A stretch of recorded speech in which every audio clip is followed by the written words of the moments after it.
ताकि हम जो है मतलब इस आपदा से निजात पा सके। तो उन्होंने 4 क्षेत्रों को जो है चिन्हित किया है, जो अलग अलग जोन है और अलग अलग यहाँ पे तीव्रता के भूकंप आते हैं। ठीक है, तो ये IMD है, Indian meteorological department, Indian meteorological department. ठीक है, यानी कि इसको हिंदी में बोलेंगे भारतीय मौसम विज्ञान विभाग, भारतीय मौसम विज्ञान विभाग। तो ये जो 4 जोन बनाए हैं भूकंपीय क्षेत्र, इसमें सबसे लो डैमेज जो है यानी अल्प तीव्रता वाला क्षेत्र, जहाँ पे बिल्कुल लाइट होगा, डैमेज टू बिल्डिंग यानी इतना डैमेज होगा कि बिल्डिंग गिर सकती है, टूट सकती है, तो या उसमें कोई डैमेज आ जाएगा, पूरी बिल्डिंग नहीं ढहेगी लेकिन थोड़ा बहुत डैमेज आ जाएगा, वो होगा मध्यम तीव्रता वाला क्षेत्र। तीसरी कैटेगरी है डिस्ट्रक्शन ऑफ बिल्डिंग, यानी यहाँ पे बिल्डिंग ही ढह जाएगी, ये कौन सा है, गहन तीव्रता वाला क्षेत्र। और वेरी हाई डैमेज यानी अति प्रचंड तीव्रता वाला क्षेत्र। तो हमने 3 क्षेत्र देख लिए, लो डैमेज, नीचे से ऊपर की ओर जा रहे हैं, फिर डैमेज टू बिल्डिंग, तीसरा है डिस्ट्रक्शन ऑफ बिल्डिंग और लास्ट है वेरी हाई डैमेज, यानी जिसमें सबसे ज्यादा खतरा भी होता है, नुकसान भी होता है और डैमेज। तो क्षेत्र हम जो पढ़ रहे हैं इसमें जो जोन हमने ये लास्ट वाला पढ़ा है जिसमें सबसे ज्यादा तेज भूकंप आता है, इस क्षेत्रों IS कोड के तहत क्षेत्र कारक 0.36 दिया गया है। इतना आपको याद करने की जरूरत नहीं, बस मैंने आपको ये बता दिया है कि ये जो है सबसे खतरनाक है। अब इसमें एरिया कौन कौन सा आता है ये देख लीजिए। भारत का जम्मू और कश्मीर, ठीक है, भारत का जम्मू कश्मीर, लद्दाख, हिमाचल प्रदेश, उत्तराखंड, बिहार का कुछ क्षेत्र, कच्छ का रण, कच्छ का रण, वहां एक बार भुज में भी भूकंप बहुत तेज आया था, अंडमान निकोबार द्वीप समूह और नॉर्थ ईस्ट, यानी पूरे हमारे इंडिया का 10.9% भाग आता है, लगभग 10% हो गया। तो ये जो जोन मैंने आपको बताया है, ठीक है, तो ये जो जोन है ये जिसमें सबसे तेज भूकंप आता है, इसका क्षेत्र एक बार फिर से भारत का जम्मू कश्मीर, लद्दाख, हिमाचल प्रदेश, उत्तराखंड, बिहार का कुछ क्षेत्र, कच्छ का रण, अंडमान निकोबार द्वीप समूह और पूरा नॉर्थ ईस्ट, यानी कि भारत का लगभग 10%। फिर हम उससे कम वाले में आते हैं, ठीक है, इसमें भी IS कोड चलता है। इसमें का जो एरिया है वो राजधानी दिल्ली के साथ गंगा का मैदान क्षेत्र, यानी इसमें यूपी आ जाएगा। अच्छा, काफी जो वहां पे ऊंचा हिमालय है वो हमारे सबसे खतरनाक कैटेगरी में, जो इधर शिवालिक वाला एरिया है वो थोड़ा कम खतरे वाली जगह है। उसके अतिरिक्त गुजरात, महाराष्ट्र का कोयना क्षेत्र और सिक्किम, तो ये एरिया है यहाँ पे पहले वाली कैटेगरी से थोड़ा सा कम खतरा है, याद रखिएगा। और ये पूरे इंडिया के क्षेत्र का 17.3% भाग है। अब इससे कम वाले में आते हैं, इसमें आपका लक्षद्वीप, पश्चिमी घाट, प्रायद्वीपीय भारत का भ्रंशित क्षेत्र, उत्तर प्रदेश की राजधानी लखनऊ सहित गंगा का मैदानी क्षेत्र, ठीक है। तो ये जगह हो गई हैं।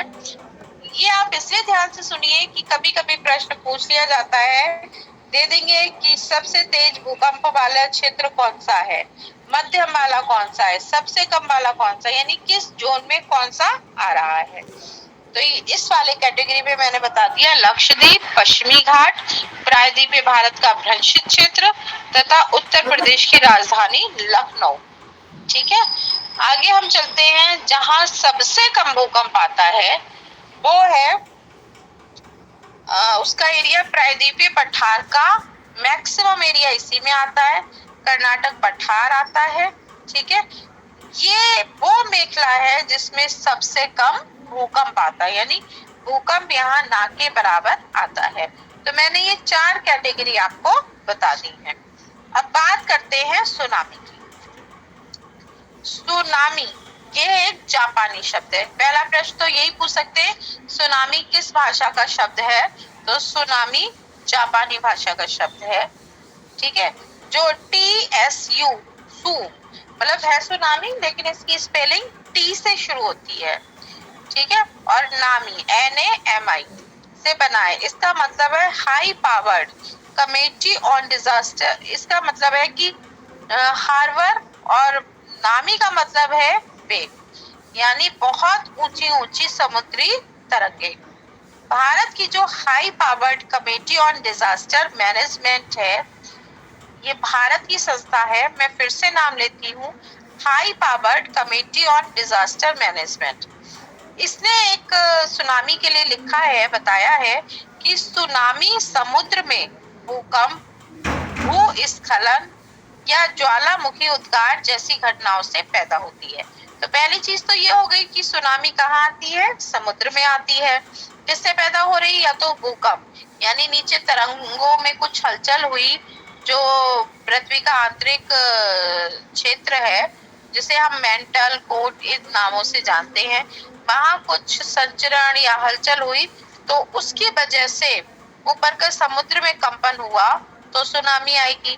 भूस्खलन यानी कहीं पे लैंडस्लाइड हुआ तो आएगी।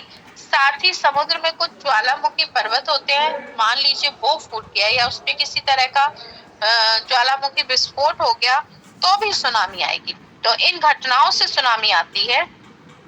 अधिकांश सुनामी समुद्र के अधा स्थल पर आए भूकंपों से पैदा होती, यानी जो भूकंप आता है उससे ये पैदा हो रही है।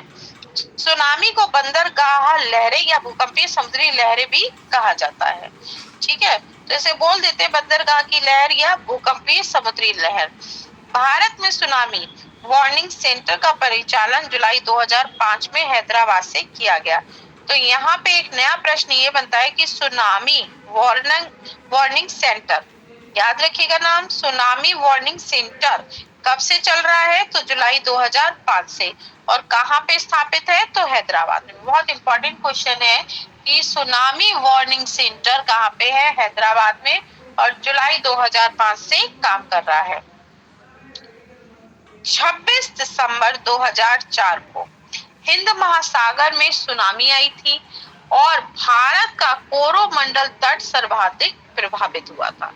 यानी भारत में 2004 में सुनामी आई थी और कोरोमंडल तट में बहुत ही विनाशलीला हुई थी। कोरोमंडल तट का विस्तार प्रायद्वीपीय भारत के पूर्वी तट पर उत्तर में फाल्स डिग्री पॉइंट से लेकर दक्षिण में कन्याकुमारी तक है, और ये पूरा का पूरा तहस नहस हो गया था। तो इसी सुनामी के बारे में मैंने आपको बता दिया। अब हम आगे चलते हैं। भारतीय मौसम विज्ञान विभाग, ठीक है, IMD, इसका मुख्यालय नई दिल्ली में है। कब स्थापित हुआ? 1875 में, यानी ये अंग्रेजों के समय का है, 1875। और ये पृथ्वी विज्ञान मंत्रालय के अधीन एक एजेंसी है। जो पृथ्वी विज्ञान मंत्रालय है, मिनिस्ट्री है, उसके अधीन ये कार्य करती है। भारतीय उष्ण कटिबंधीय मौसम विज्ञान संस्थान मौसम विज्ञान विभाग का उपनिदेशक स्तर का कार्यालय पुणे में है। ठीक है, तो याद रखिएगा कि एक तो भारतीय उष्ण कटिबंधीय मौसम विज्ञान संस्थान और मौसम विज्ञान विभाग का एक उपनिदेशक स्तर का कार्यालय पुणे में, दोनों संस्थाएं कहाँ हैं? पुणे में। और वैसे भारतीय मौसम विज्ञान विभाग कहाँ पे है? दिल्ली में है। भारतीय मौसम विज्ञान विभाग का मुख्यालय सर्वप्रथम कोलकाता में बना, जिसे 1905 में शिमला में ले गए, 1928 में पुनः पुणे में ले गए और 1944 में दिल्ली स्थानांतरित किया गया। ये प्रश्न आपसे पूछा जा सकता है कि भारतीय मौसम विज्ञान विभाग का जो मुख्यालय सबसे पहले कहाँ खोला गया? तो कोलकाता में, फिर उसके बाद 1905 में शिमला में, 1928 में, ठीक है, पुणे में, और सबसे लास्ट में 1944 में दिल्ली। यानी इस मौसम विज्ञान विभाग का जो मुख्यालय है वो लगातार घूम रहा है। देखिए ना कितना फर्क है, कोलकाता में, शिमला में, पुणे में और वापस दिल्ली में। आगे चलते हैं। किसी नदी, तो ये हमने सुनामी देखिए, हमने एक तो भूकंप, प्राकृतिक आपदाएं देख ली, फिर भूकंप देखा, भूकंप के चारों क्षेत्र जोन जो है वो देखे, सुनामी क्या है, भारतीय मौसम विज्ञान विभाग देखा। अब हम अगला देख रहे हैं इसमें पॉइंट, किसी नदी या तटीय भाग में उच्च जल स्तर की उस स्थिति को बाढ़ कहते हैं जिसमें भूमि का कुछ भाग जलमग्न हो जाता है, यानी जो किनारा वाला क्षेत्र है वो जलमग्न हो जाता है। मानसून की अनिश्चितता तथा अनियमितता का दूसरा महत्वपूर्ण परिणाम बाढ़ों का आना है, यानी मानसून अनिश्चित हो गया, अनियमित हो गया, कभी भी आ सकता है और कितना भी आ सकता है। हम अभी देख रहे हैं वर्तमान में सितंबर खत्म होने जा रहा है और अभी भी बारिश हो रही है। तो ये जो मानसून आता है और अनिश्चित अनियमित आता है, इसकी वजह से भी बाढ़ें आती है, ये एक बहुत बड़ा कारण है। केंद्रीय जल आयोग, ठीक है, केंद्रीय जल आयोग ने बाढ़ों की गणना करने के लिए बाढ़ पूर्व अनुमान संगठन की स्थापना की। अब देखिए, प्राकृतिक आपदाओं को रोका नहीं जा सकता है, लेकिन कुछ हमने एजेंसी बना दी है, वो क्या करेगी, पूर्व अनुमान लगाएंगी, साथ में तैयारी रखेंगी, लोगों को शिक्षित करेंगी, ये सब चीजें हैं। तो इनसे प्राकृतिक आपदाओं से होने वाले प्रभाव को थोड़ा कम किया जा सकता है। तो यहाँ पे हम जो देख रहे थे कि इन्होंने क्या बनाया है, बाढ़ पूर्व अनुमान संगठन, केंद्रीय जल आयोग ने ये बनाया है। और क्यों बनाया, बाढ़ों की गणना करने के लिए। इस संगठन ने देश के 22 बाढ़ प्रभावित राज्यों और 3 केंद्र शासित प्रदेशों में 328 स्टेशनों को चिन्हित किया है, जिनमें सर्वाधिक 44 स्टेशन उत्तर प्रदेश में है। यानी उत्तर प्रदेश कैसा क्षेत्र है, बाढ़ प्रवण क्षेत्र, यानी यहाँ पे बाढ़ का खतरा बहुत ज्यादा है, हाई रिस्क पे है। हमने देखा है जिस तरह से भूकंप को 4 जोन में बांटा है, उसी तरह से जो बाढ़ प्रवण क्षेत्र है उसको भी 4 में बांटा है। पहला क्या है, उच्च, दूसरा है मध्यम, तीसरा है निम्न, ठीक है। तो ये 3 हो गए हैं, वहां पे 4 थे और ये 3 हो गए। उच्च बाढ़ प्रवण क्षेत्र में उत्तर प्रदेश के कुल बाढ़ प्रवण क्षेत्र का 48% आता है, यानी उत्तर प्रदेश में जितना एरिया बाढ़ प्रवण क्षेत्र है उसमें 50% हाई रिस्क वाला है। उच्च बाढ़ प्रवण क्षेत्र उत्तर प्रदेश के पूर्वी क्षेत्र को आच्छादित करता है, ठीक है। उत्तर प्रदेश के बाद दूसरा स्थान बिहार का है। तो याद रखिएगा कि बाढ़ प्रवण क्षेत्रों में नंबर 1 पे यूपी है, नंबर 2 पे बिहार है, जबकि भूकंप पे नंबर 1 पे हिमालय है, और सुनामी में नंबर 1 पे कोस्टल एरिया है, ठीक है। अब अगला हमारा टॉपिक है चक्रवाती तूफान या चक्रवात। चक्रवात वायुमंडल में हवाओं के चक्राकार वायुपिंड होते हैं, यानी हवाएं चलती हैं और चक्र गोल एकदम, जैसे भंवर होता है या गोल गोल एकदम, आप एक अपनी फिंगर खोल के रखिए, बाकी मुट्ठी बांध के उस फिंगर को घुमाइए, तो जैसा गोल गोल गोल गोल बनता है उसी तरह का। मैं आपको इसका बेस्ट एग्जांपल देती हूँ। जब हम मिक्सी चलाते हैं तो अंदर उसके जो कटर होता है वो जब घूमता है तो जो भी चीज मिक्सी में पड़ी होती है वो भी बहुत तेजी से घूमती है। तो उस कटर को मान लीजिए कि हवा ऐसे गोलाई में घूम रही है और वो हवा के साथ जो चीजें हैं वो ऐसे ही चक्रवात में घूमती जाएंगी और उसी चक्रवात में फंसती जाएंगी, ठीक है। तो याद रखिएगा, उत्तरी गोलार्ध में इनकी दिशा घड़ी की सुइयों के विपरीत और दक्षिण गोलार्ध में घड़ी की सुइयों की दिशा में होती है। ये प्रश्न बहुत पूछा जाता है कि उत्तरी गोलार्ध में जो ये चक्रवात होंगे क्लॉकवाइज या एंटी क्लॉकवाइज। तो उत्तर में ये एंटी क्लॉकवाइज होंगे और दक्षिण में ये क्लॉकवाइज होंगे। इस चीज को आप याद कर लीजिए। भारत में चक्रवात बंगाल की खाड़ी, अरब सागर दोनों को ही प्रभावित करते हैं। जब ये पानी में आते हैं तो वही पानी का बहुत घूमता हुआ चक्कर तटों पे आता है और वहां भी तबाही मचाता है, बंगाल की खाड़ी में भी, अरब सागर में भी। बंगाल की खाड़ी में कैसा टेम्परेचर है, ज्यादा है, इसकी वजह से वहां लो प्रेशर बनता है और लो प्रेशर से भी बहुत सारे चक्रवात आते हैं। यहाँ से उठने वाले चक्रवात घड़ी की सुइयों के दिशा के विपरीत यानी एंटी क्लॉक। अभी हमने क्या देखा था, नॉर्थ में क्लॉकवाइज और इधर एंटी क्लॉकवाइज। अतः बंगाल की खाड़ी के दक्षिण में उत्पन्न होने वाले चक्रवात तमिलनाडु और श्रीलंका को, और मध्य बंगाल की खाड़ी में उठने वाले चक्रवात आंध्र प्रदेश और उड़ीसा को प्रभावित करते हैं। ध्यान से सुनिए, बंगाल की खाड़ी के दक्षिण में उत्पन्न होने वाले चक्रवात तमिलनाडु और श्रीलंका को तथा मध्य बंगाल की खाड़ी में उठने वाले चक्रवात आंध्र प्रदेश और उड़ीसा को, यानी जो ऊपर की साइड उठ रहे हैं वो इन दोनों राज्यों को कर रहे हैं, इनको आंध्र प्रदेश और उड़ीसा, और नीचे जो उठ रहे हैं वो तमिलनाडु और श्रीलंका को। तो मानसून काल के मध्य इन चक्रवातों की उत्पत्ति होती है और उत्तरी बंगाल की खाड़ी में होती है, जिससे उड़ीसा, पश्चिम बंगाल सबसे ज्यादा प्रभावित होते हैं। तो ये हो गया हमारा चक्रवात। ठीक है, आगे हम देखते हैं उड़ीसा। चक्रवात, बाढ़, सूखा तीनों ही प्राकृतिक आपदाओं से प्रभावित राज्य है। उड़ीसा एक ऐसा राज्य है जहाँ चक्रवात भी आते हैं क्योंकि कोस्टल एरिया है, बाढ़ भी आती है क्योंकि नदियां हैं, और सूखा भी पड़ता है क्योंकि वहां पे मानसून नहीं पहुंचता। तो तीन प्राकृतिक आपदाओं से ये प्रभावित होता है, जिस कारण अन्य राज्यों की अपेक्षा अधिक आपदाएं झेलता है, इसलिए ये ज्यादा पिछड़ा हुआ राज्य है। हम देखते हैं उड़ीसा में गरीबी बहुत ज्यादा है। ठीक है, अब अगला देखते हैं भूस्खलन।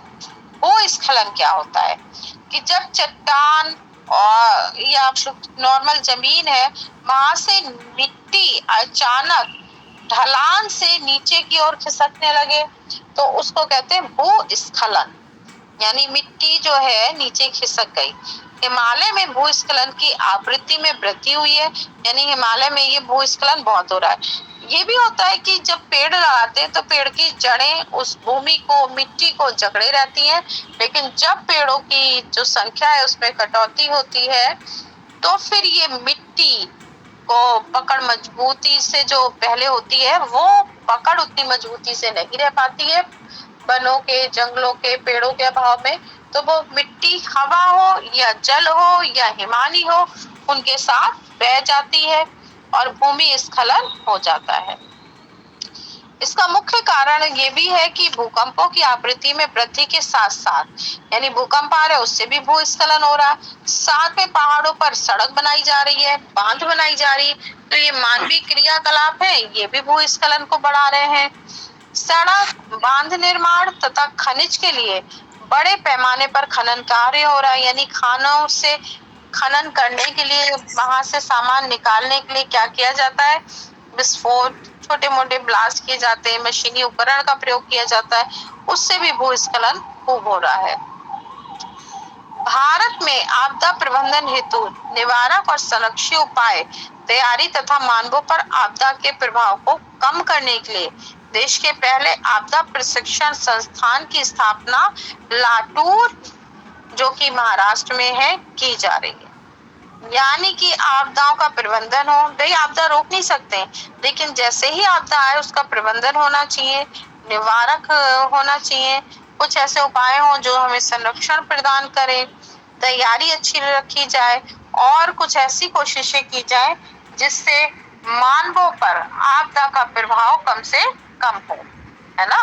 तो इसके लिए जो है कोशिश की जा रही है और उस कोशिश के तहत एक आपदा प्रशिक्षण संस्थान की स्थापना की गई। ये देश का अपने आप में पहला संस्थान है जिसका नाम है आपदा प्रशिक्षण संस्थान, यानी ऐसा प्रशिक्षण देना जिससे आपदाओं से निपटने के लिए हम मजबूत हो सके, तैयार हो सके। ये लातूर में है, महाराष्ट्र। ठीक है, तो अगर ये संस्थान पूछा जाए तो आप लातूर, महाराष्ट्र बताएंगे। अब हम इसके कुछ एमसीक्यूज कर लेते हैं। एमसीक्यूज के बाद हमारे पास टॉपिक बचता है तो हम मिट्टियां करेंगे, क्योंकि मिट्टी टॉपिक छोटा है लेकिन इसमें से प्रश्न बहुत आए हैं मिट्टी टॉपिक से। चलिए इसके प्रश्न देखते हैं, जल्दी जल्दी हम प्रश्न करते हैं। 2004 की सुनामी द्वारा भारत के निम्न तटों में कौन सर्वाधिक दुष्प्रभावित हुआ। यानी इसमें ये कहा जा रहा है कि जब सुनामी आया था 2004 में तो सबसे ज्यादा तबाही कहाँ मची थी, तो कोरोमंडल तट पे। इसका आंसर ही सीधे बता दिया मैंने, तट तो आपके मालाबार, कोंकण, उत्तरी सरकार तीनों है, लेकिन सबसे ज्यादा कोरोमंडल तट पे। ठीक है, अगला है हुदहुद। हुदहुद चक्रवात से भारत के निम्नलिखित में से कौन सा तटीय क्षेत्र प्रभावित हुआ है? तो हुदहुद जो चक्रवात है वो आंध्र प्रदेश में आता है। वैसे ऑप्शन में केरल, बंगाल, चेन्नई भी दिया है, लेकिन इसका आंसर है आंध्र प्रदेश तट। जब चक्रवात आता है तो इन चक्रवातों के नाम रख दिए जाते हैं। तो ये है हुदहुद, कहाँ आया है? आंध्र प्रदेश में।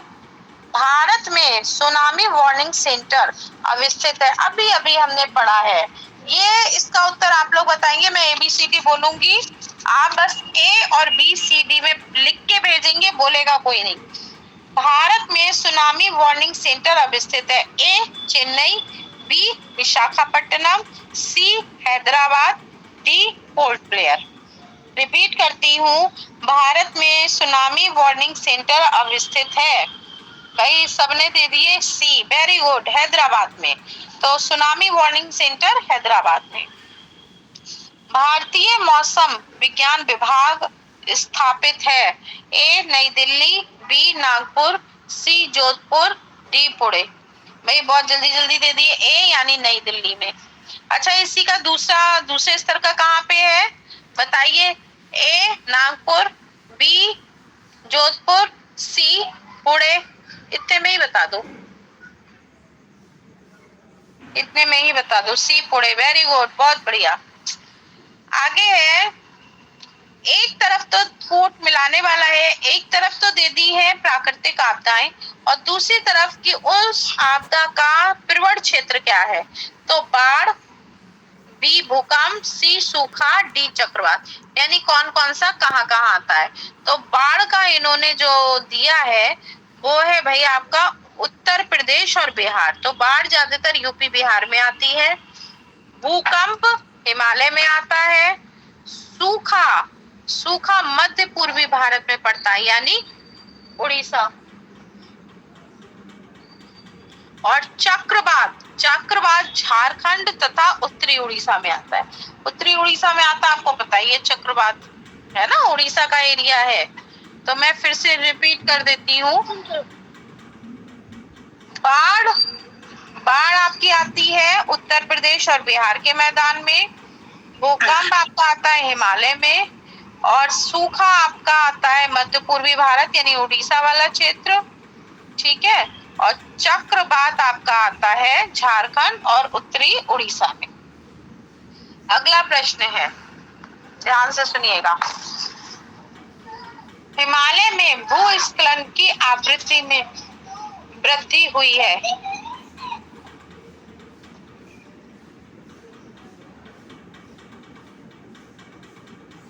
अगला प्रश्न सुनिए, हिमालय में भूस्खलन की आवृत्ति में वृद्धि हुई है। कथन कारण है, पहला कथन है हिमालय में भूस्खलन की आवृत्ति में वृद्धि हुई है। सही है या गलत? यस और नो करके बताइए, सही है या गलत?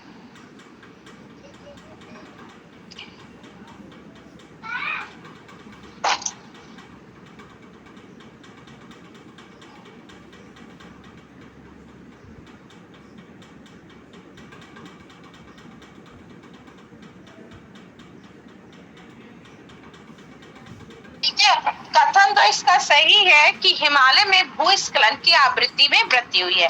अब कारण देखते हैं। हाल के वर्षों में हिमालय में बड़े पैमाने पर खनन कार्य हुआ है।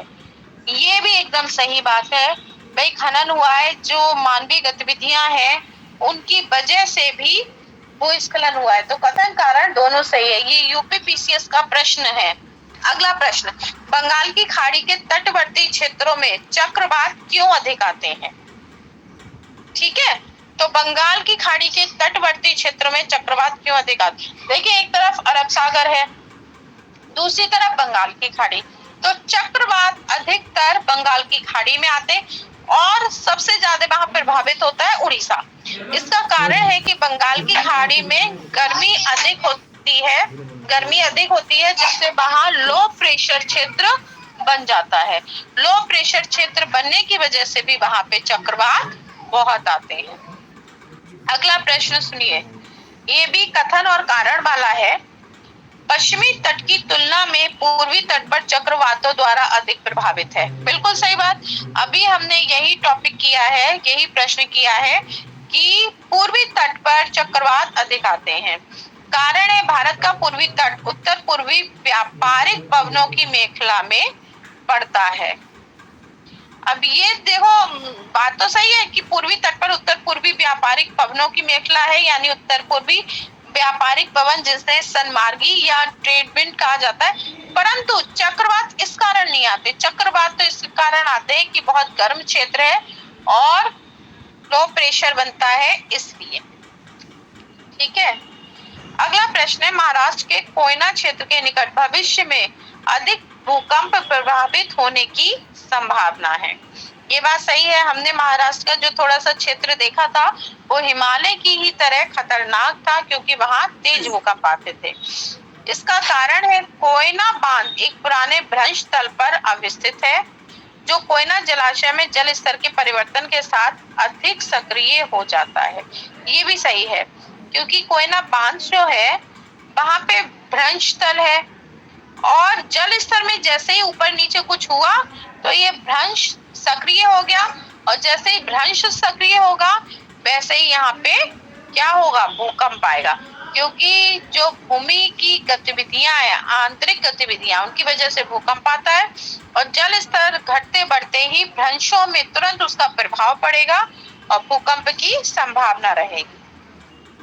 अगला प्रश्न है, निम्नलिखित राज्यों में किसमें सर्वाधिक प्राकृतिक आपदाएं आती हैं? अभी मैंने आपको बताया है, मैंने अभी आपको एक चीज बताई थी कि कौन सा ऐसा राज्य है जिसमें 3 तरह की आपदा आती है, सूखा भी है, चक्रवात भी है और सूखा है, चक्रवात है और बाढ़ भी है। भाई यूपी नहीं है, फिर से कोशिश करिए। वेरी गुड, उड़ीसा है। ठीक है, उड़ीसा है। एक सेकेंड,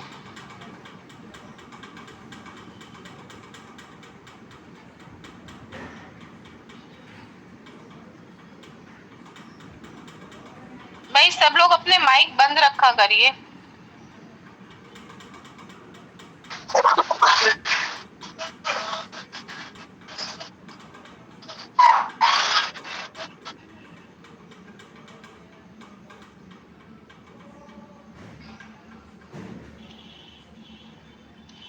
चलिए आगे हम चलते हैं।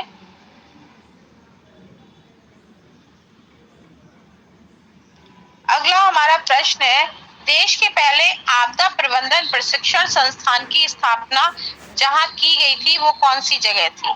तो सबसे पहले की गई थी लातूर में। ठीक है, अभी हमने पढ़ा है देश के पहले आपदा प्रबंधन प्रशिक्षण संस्थान की स्थापना लातूर महाराष्ट्र में।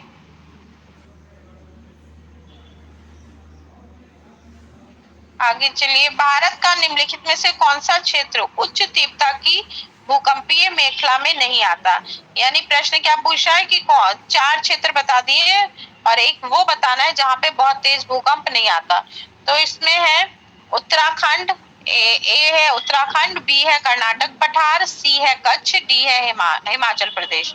तो देखिए उत्तराखंड में भी आता है, कच्छ में भी आता है, हिमाचल में भी आता है, तो कर्नाटक पठार में नहीं आएगा। अगला हमारा प्रश्न सुनिए, भारत को कितने भूकंपीय जोखिम क्षेत्रों में विभाजित किया गया है? ऑप्शन है 4, 5, 6, 7। बताओ, 4, 5, 6, 7, 4 में। Very good. अगला प्रश्न है, इधर 4 राज्य दे दिए और दूसरी तरफ उनको किस वाले जोखिम क्षेत्र में रखा गया है? First category, second, third, fourth.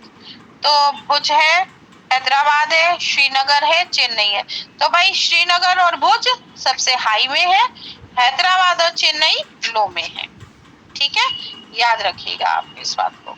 अगला प्रश्न है, पिछले 2 दशकों में उत्तर भारतीय मैदानों में बाढ़ का आना या फ्रीक्वेंसी बहुत बढ़ गई है।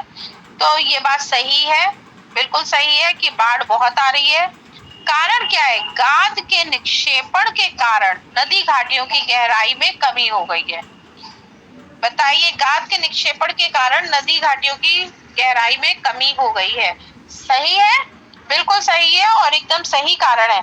कैसे कि जो ऊपर से गाद बह के आती है वो नीचे बैठ गई, जिससे जल स्तर बढ़ जाता है। अब गहराई कम हो गई तो वो उफन के उसके किनारे जो है और विस्तृत हो जाएंगे। बहुत इजी है प्रश्न और बहुत अच्छा है। भारत का सबसे अधिक बाढ़ ग्रस्त राज्य है। Option A Assam, B Andhra Pradesh, C Bihar, D Uttar Pradesh. UP, Bihar यही है। वैसे यूपी दिया रहता तो यूपी लगाते, बिहार दिया रहता बिहार, लेकिन दोनों दे दिए तो ऐसे तो हम यूपी लगाएंगे। ठीक है, अगला प्रश्न, उत्तर प्रदेश के निम्न में से कौन सा क्षेत्र सर्वाधिक बाढ़ वाला है? तो पूर्वी क्षेत्र है। यूपी के पूर्वी क्षेत्र में सबसे अधिक बाढ़ आती है। अगला हमारा प्रश्न सुनिए, इसमें भी एक तरफ आपदाएं दे दी है, बाढ़, भूकंप, सूखा, सुनामी, दूसरी तरफ क्षेत्र दे दिए हैं। तो भाई बाढ़ कहाँ आती है? तो उसके लिए यूपी बिहार। भूकंप हिमालय में। सूखा कहाँ पे आता है? तो पश्चिम व मध्य भारत में। ठीक है, और सुनामी कहाँ आता है? भारत के दक्षिणी तट पर। ठीक है, सुनामी तो बहुत आसान है, भारत का जो दक्षिणी तट है उस पर आता है। ठीक है, चलिए इसके प्रश्न हो गए ये। अब हम पढ़ते हैं सॉइल। अभी टाइम बच रहा है, 20 मिनट्स है हमारे पास, तो हम सॉइल यानी कि मिट्टी पढ़ते हैं और मिट्टी के कुछ प्रश्न हैं वो भी लगाएंगे। आज हो जाएगा मिट्टी। देखिए ये जो अभी मैं बता रही हूँ ये बहुत छोटा सा, इसमें मैं आपको सॉइल जो पढ़ाऊंगी ऐसे पढ़ाऊंगी। सबसे पहले मैं आपको ब्लैक सॉइल पढ़ाऊंगी। ब्लैक सॉइल क्या होती, कैसे बनती, कौन सा क्षेत्र है, उस पे जो प्रश्न है। ब्लैक सॉइल के बाद लैटेराइट सॉइल, उस पे अलग से पढ़ाऊंगी। उसके बाद जलोढ़ मिट्टी या दोमट, वो 3 हो गया। फिर मिट्टी का मिसलेनियस, मिट्टी का मिसलेनियस कराऊंगी। क्षारीय मृदा कौन सी होती है, अम्लीय मृदा कौन सी होती है।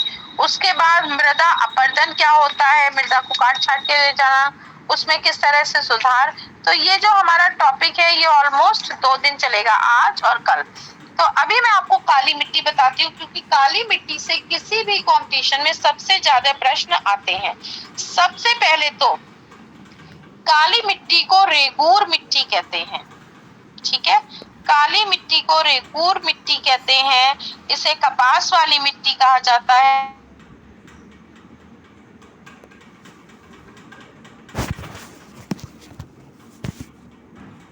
ये सारे ब्लैक सॉइल यानी काली मिट्टी के नाम है। मैं फिर से रिपीट करती हूँ, रेगूर कपास की मिट्टी, ट्रॉपिकल ब्लैक अर्थ, ट्रॉपिकल चेरनोजिम आदि इसके नाम हैं। रेगूर नहीं, कानी गा, रेगूर, रेगूर।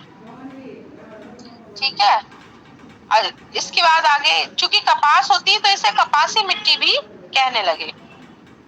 आगे देखते हैं कि भारत में रेगूर मिट्टियों का निर्माण किससे हुआ है।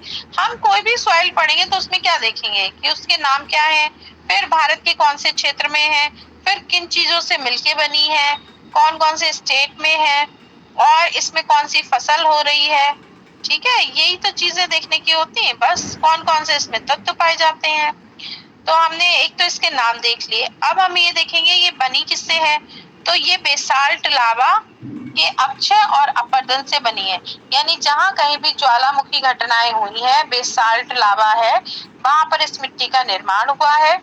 ये मिट्टियां दक्कन ट्रेप के ऊपरी भागों में है, खास तौर से महाराष्ट्र, मध्य प्रदेश, गुजरात, आंध्रा, कर्नाटक। तो आप ये 5 राज्य याद कर लीजिए। दक्कन ट्रैप का ऊपरी वाला हिस्सा, दक्कन ट्रैप का ऊपरी हिस्सा जिसमें महाराष्ट्र, मध्य प्रदेश, गुजरात, आंध्र प्रदेश और कर्नाटक है। राष्ट्रीय जो मृदा सर्वेक्षण होता है, नेशनल सॉइल सर्वे, तो उसकी जो रिपोर्ट आई थी उसमें बताया गया था कि काली मिट्टी का जो क्षेत्र है 5.46 लाख वर्ग किलोमीटर में फैला है, 5.40 लाख वर्ग किलोमीटर में। ठीक है, यह देश के कुल भौगोलिक क्षेत्रफल का 16 6% भाग पर विस्तृत है। ठीक है। बेसाल्ट लावा क्या है? बेसाल्ट तो तत्व का नाम है, और लावा की जहां पर लावा फूटता है और वो बाहर निकल के एक मैग्मा की काली परत होती है, उसे कहते हैं। तो उसके और उस मैग्मा ने जो जमीन में टूट फूट करके अपरदन अपक्षय करा है, उससे मिलके काली मिट्टी बनती है। अब काली मिट्टी जो है वो कपास की खेती के लिए बहुत अच्छी मानी जाती, यानी कपास अगर करनी है तो उसकी पहली शर्त है काली मिट्टी। और काली मिट्टी में क्या क्या चीजें मिल रही हैं, ध्यान से सुनिए। लोहा, चूना, calcium, potash, aluminium, magnesium carbonate. ठीक है। और फिर से बता देती हूँ, काली मिट्टी में लोहा, चूना, calcium, potash, aluminium, magnesium carbonate तो खूब मिलता है। फिर कमी किसकी होती है? तो कमी है नाइट्रोजन, फास्फोरस, जैविक पदार्थ। नाइट्रोजन, फास्फोरस, जैविक पदार्थ। इस मिट्टी का काला रंग टिटेनी फेरस मैग्नेटाइट एवं जीवांश की उपस्थिति के कारण होता है। तो अगर पूछ दिया जाए प्रश्न कि काला रंग क्यों होता है, ब्लैक सॉइल काली क्यों होती है, तो टिटेनी फेरस मैग्नेटाइट ये तत्व आप याद रखेगा। इसकी वजह से काली मिट्टी का रंग काला होता है। ये सवाल आया हुआ है कि काली मिट्टी का रंग काला क्यों होता है, तो टिटेनी फेरस मैग्नेटाइट की वजह से। आगे हम देखते हैं कि काली मिट्टी में तीव्र जल धारण की क्षमता पाई जाती है, यानी बहुत सारे मिट्टी होती है जिसमें हमें रोज वाटरिंग करनी होती है, पानी का छिड़काव। इसमें अगर पानी डाला है तो वो बहुत लंबे समय तक उस पानी को धारण करे रहेगी, धारण करने की क्षमता होती है। ये भीगने पर ठोस और चिपचिपी हो जाती है। ठीक है, यानी पानी बहुत धारण, कोई भी मिट्टी में पानी डाला, पानी जितना ज्यादा धारण करेगी उसका वजन बढ़ता जाएगा, ठोस हो जाएगी और चिपचिपी भी होती है, और सूखने पे तुरंत कैसी दरार हो जाती है। इसलिए इसे स्वतः जुताई वाली मिट्टी कहा जाता है कि हल नहीं चलाना होगा, जैसे ही दरार पड़ी आप कुछ भी बोएंगे तुरंत वो उसमें बीज पड़ जाएगा। स्वतः जुताई, अगर पूछ लिया जाए स्वतः जुताई वाली मिट्टी कौन सी, तो काली मिट्टी। ऐसी मिट्टी कौन सी है जो पानी या जल धारण की बहुत ज्यादा क्षमता रखती है, तो काली मिट्टी। इस मिट्टी का रंग गहरा काले से हल्का काला और चेस्टनट की तरह होता है, मतलब गहरा काला भी होता है, हल्का काला भी होता है। ठीक है। रेगूर को एक परिपक्व मृदा माना जाता है। इसके निर्माण में विशिष्ट उच्चावच और जलवायु की मुख्य भूमिका है। भाई देखिए, सभी मिट्टियों के निर्माण में उच्चावच और जलवायु की भूमिका है, लेकिन काली मिट्टी में इसलिए उच्चावच की है कि भाई ये लावा वाले एरिया में है, और जलवायु का तो है ही, खैर जब तक लावा ठंडा नहीं होगा जल क्लाइमेटिक प्रभाव से, तब तक वहां काली मृदा का निर्माण नहीं होगा। अब हम इसके प्रश्न देख लेते हैं। भारत की निम्न मिट्टियों में से कौन बेसाल्ट लावा के अपक्षय के कारण निर्मित हुई? सीधा प्रश्न आया है, और 2015, 2017, 2018 तीन एग्जाम में आया है। तो कौन बेसाल्ट लावा के अपक्षय के कारण बनी है, यानी बेसाल्ट लावा के टूटने से बनी? ए जलोढ़ मिट्टी, बी लैटेराइट मिट्टी, सी लाल मिट्टी, डी रेगूड़ मिट्टी। बताने की जरूरत ही नहीं है। ठीक है, डी है, डी। भारत में काली कपास मृदा की रचना निम्नलिखित में से किसके अपक्षय से हुई है, यानी क्या चीज के टूटने से काली मृदा बनी है? तो इसका आंसर है ज्वालामुखी चट्टान।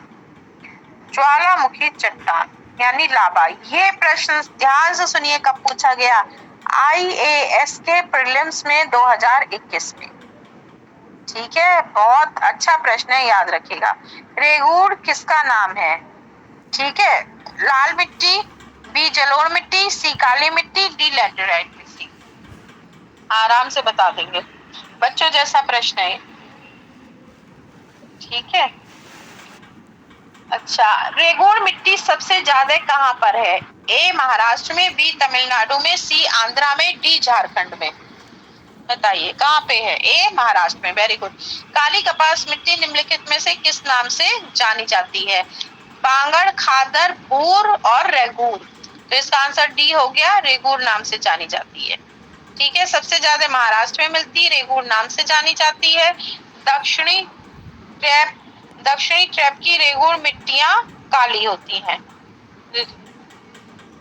ठीक है, दक्षिणी ट्रैप की रेगूर मिट्टियां काली होती हैं। सही है गलत है? सही है भाई। दक्कन ट्रैप की जो रेगूर मिट्टियां हैं किस रंग की? काले रंग की है।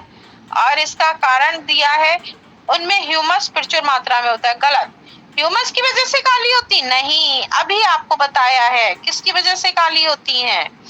Tetani ferrous magnetite. Titaniferous magnetite. इसका मतलब ये हुआ कि कथन तो सही है कि दक्षिण ट्रैप की रेगुड़ मिट्टी काली होती है, लेकिन कारण गलत है। काली वो ह्यूमस की वजह से नहीं होती है।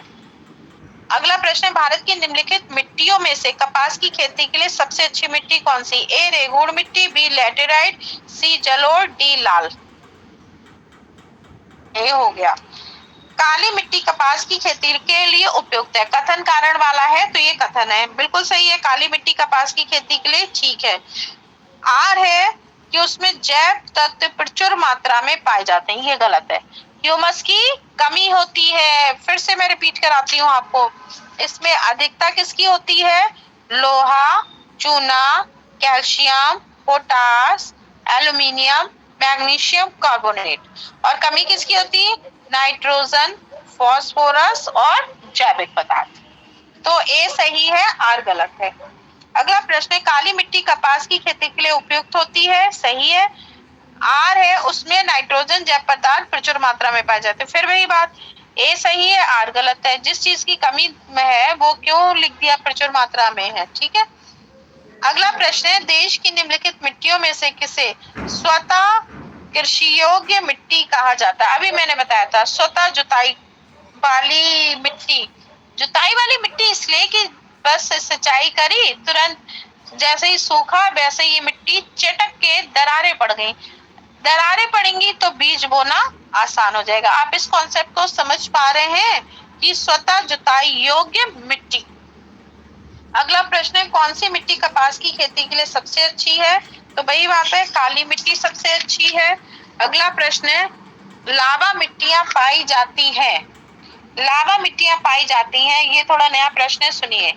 A Chhattisgarh, B Saryu Par, C Malwa, D Shillong. कहाँ पाई जाती है? A Chhattisgarh, B Saryu Par, C Malwa, D Shillong. Very good, बहुत बढ़िया। सी यानी मालवा पठार में। मालवा पठार की मुख्य मिट्टी क्या है? काली मिट्टी। देखो घुमा के पूछ लिया, एक जगह सीधे पूछा मालवा पठार की मुख्य मिट्टी तो आंसर दे दिया काली। अगली जगह पूछ लिया काली मिट्टी कहाँ पाई जाती है तो दे दिया मालवा पठार। मिट्टी को सिंचाई की कम आवश्यकता होती क्योंकि ये नमी रोककर रखती है। वह कौन सी मिट्टी है? तो वह काली मिट्टी है। यानी काली मिट्टी में जल धारण की तो बहुत क्षमता है, लेकिन फिर भी अगर पानी कम है तो भी काम चल जाएगा। यानी गैप दे दे के भी अगर सिंचाई करेंगे तो काम चलेगा। झारखंड में काली मिट्टी कहाँ पाई जाती है? तो झारखंड में भी काली मिट्टी पाई जाती, लेकिन कहाँ पे? ए दामोदर घाटी में, बी स्वर्ण रेखा घाटी में, सी राजमहल पहाड़ी प्रदेश में, डी पलामू में। भाई ऑप्शन सुनिए, बोलेगा कोई नहीं। झारखंड में काली मिट्टी पाई जाती, ए दामोदर घाटी, बी स्वर्ण रेखा घाटी, सी राजमहल पहाड़ी प्रदेश, डी पलामू प्रदेश। भाई इसका आंसर सी होगा, क्योंकि जब ये लावा से बन रही है, पहाड़ों पे बन रही है, तो राजमहल पहाड़ी लगाएंगे ना। अगला प्रश्न है, कथन दिए हैं और आपसे पूछा है कौन सा सही नहीं है। तो काली मिट्टी को स्थानीय भाषा में रेगूर कहा जाता है। सही है। रेगूर मिट्टी अनिवार्य रूप से एक परिपक्व मिट्टी होती है। ये बात क्रेप्स कहते हैं। कौन से भूवैज्ञानिक कहते हैं? क्रेप्स कि रेगूर मिट्टी एक परिपक्व मिट्टी होती है। ये भी सही है। काली मिट्टी में आर्द्रता यानी नमी धारण करने की उच्च क्षमता होती है। सही है या गलत है? रॉन्ग राइट बताओ, लिख के बताना। काली मिट्टी में आर्द्रता या नमी धारण करने की उच्च क्षमता होती है। बिल्कुल सही बात, सही है। काली मिट्टी हिमालय क्षेत्र में पाई जाती है। ये सही है गलत है बताओ? काली मिट्टी हिमालय क्षेत्र में पाई जाती है। रॉन्ग। काली मिट्टी हिमालय क्षेत्र में नहीं पाई जाती है, बल्कि कहाँ पाई जाती है? जहाँ ज्वालामुखी विस्फोट, महाराष्ट्र, मालवा, गुजरात, ये सब उसका एरिया है। बस यहीं पे काली मिट्टी के प्रश्न खत्म।